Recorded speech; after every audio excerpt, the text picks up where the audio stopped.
다양한 치료법이 나오고 있지만 이 암은 여전히 우리나라 사망 원인 가운데 1위입니다.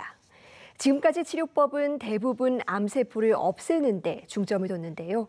이 국내 연구진이 암세포를 죽이는 대신에 이 성질을 바꿔서 정상세포로 되돌릴 수 있는 원리를 규명하는 데 성공했습니다.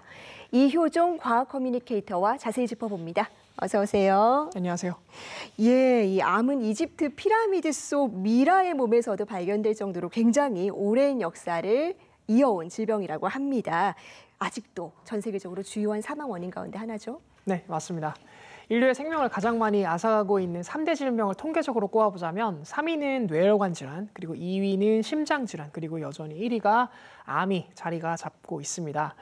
세포의 분열과 복제 기능에 치명적인 오류가 발생해서 제대로 된 기능을 수행하지 못한 채 계속해서 분열만 하는 그런 돌연변이 조직을 우리가 암이라고 부르는데요.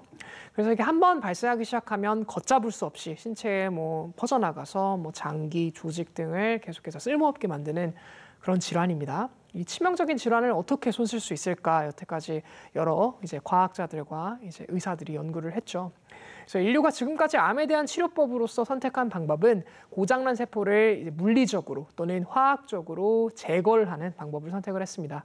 수술을 통해 암 조직을 제거하거나 소위 저희가 말하는 항암 치료라는 방법을 통해서 세포의 분열을 억제, 그리고 방사선 표적 치료를 통해서 암세포의 DNA 정보를 더 빠르게 망가뜨리게 돼서 더 이상 암세포가 분열할 능력을 잃게 만드는 그런 방식을 사용해 왔었죠. 세 방법 모두 유의미한 치료 효과를 내주긴 했으나 통계 자료가 저희가 보여주듯 암을 정복하기에는 좀 역부족한 방법이었는지도 모른다. 이렇게 전문가들은 보고 있습니다. 예, 그렇다면 암을 치료하는 방식은 그동안 어떻게 변해왔습니까? 네, 암 치료의 역사는 크게 세 가지 세대로 저희가 구분을 해볼 수 있다라고 전문가들은 말합니다.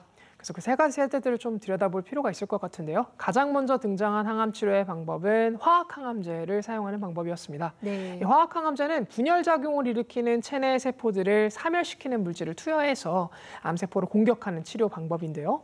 그러나 이 방법은 세포의 분열 과정을 이행하는 체내의 다양한 조직들, 예를 들면 피를 생산하는 조혈모 세포 같은 것들이죠.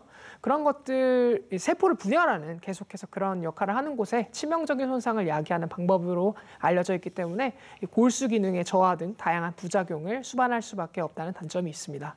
그래서 이를 해결하기 위해서 암세포만을 표적으로 해서 공격하는 방법으로 등장한 것이 바로 2세대의 항암 치료 방법입니다.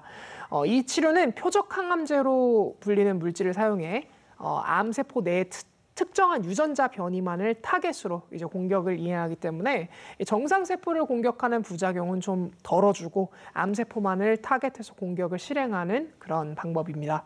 그러나 이 치료법도 여러 문제점이 있는데요. 첫 번째로 표적 항암제에 등록해둔 특정 유전자 변이에만 작용을 해서 작동한다는 점.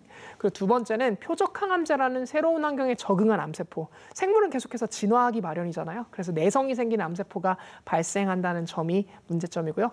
마지막으로는 내성이 생긴 암세포가 전이될 가능성이 높다. 왜냐하면 분열을 억제할 수 없으니까 그 전이가 잘 발생한다. 이런 것도 우리가 문제점으로 볼 수 있습니다.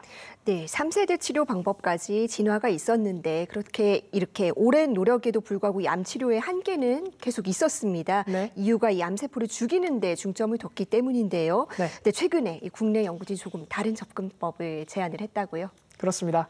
기존 암 치료 방법과는 완전히 다른 새로운 패러다임이 될 수도 있는 연구가 유명학술지인 어드밴스 사이언스에 게재되었습니다. 이 논문에는 암세포를 죽이지 않고 말씀하셨던 것처럼 이들을 정상세포 또는 덜 진행된 암세포로 되돌림으로써 치료하는 놀라운 방법에 대한 연구 내용이 담겨 있습니다. 네, 연구팀이 이번 연구에 앞서서 이 대장암 세포를 실제로 이 정상 세포로 되돌리는 데도 성공을 했다고요? 예, 그렇습니다. 카이스트 조광현 교수 연구팀이 2020년 정상적인 대장세포와 대장암세포의 유전자 조절 네트워크를 구축해서 실제로 일부 암세포를 정상화시킨 사례를 학술지 분자암 연구의 표지 논문으로 게재를 했었습니다. 비록 분자 조절 네트워크의 일부만을 고려한 결과로 완전히 암세포를 정상세포로 되돌린 것은 아니었지만 가능성을 보여준 사례라는 점에서 큰 의의가 있었던 선행 연구가 될 수 있겠죠. 그러나 이 연구를 당장 치료에 적용하기에는 한계가 있었는데 첫 번째로 암세포가 정상세포로 되돌아가는 과정의 메커니즘을 아직까지는 정확하게 알 수 없었다는 점, 다음으로는 모든 암세포를 대표하는 특징을 찾지 않는다면 이 기술을 보편적으로 적용할 수 없다는 점, 그리고 마지막으로 세포 내의 복잡한 분자 간 상호작용 네트워크는 단편적인 분석으로는 이해하기 매우 난해하고 어렵다라고 하는 점들이 바로 그런 이유들이었습니다. 네, 이 같은 암 가역화의 보편적인 원리를 밝히기 위해서 그동안 어떤 연구들이 이루어졌습니까? 네. 이와 같은 문제점을 좀 극복하기 위해서 시스템 생물학이라고 하는, 즉 생명 현상을 하나의 시스템으로 여겨서 그것을 컴퓨터 시뮬레이션 분석을 통해서 연구하는 전략을 사용했습니다. 그리고 이와 같은 고민은 2022년 1월 악성 유방암 세포를 호르몬 치료가 가능한 유방암 세포로 되돌리는 연구, 그리고 2023년 1월에는 전이 능력을 획득한 폐암 세포에서 전이 능력을 상실하고 약물 반응성이 높은 폐암 세포로 만드는 연구로 이어지면서 점점 더 암화의 역과정에 관련된 가능성에 한 발 한 발 나아갈 수 있었고요. 마침내 6월 암 가역화의 보편적인 원리를 담은 최초의 연구를 이번에 세상에 공개하게 되게 된 것입니다.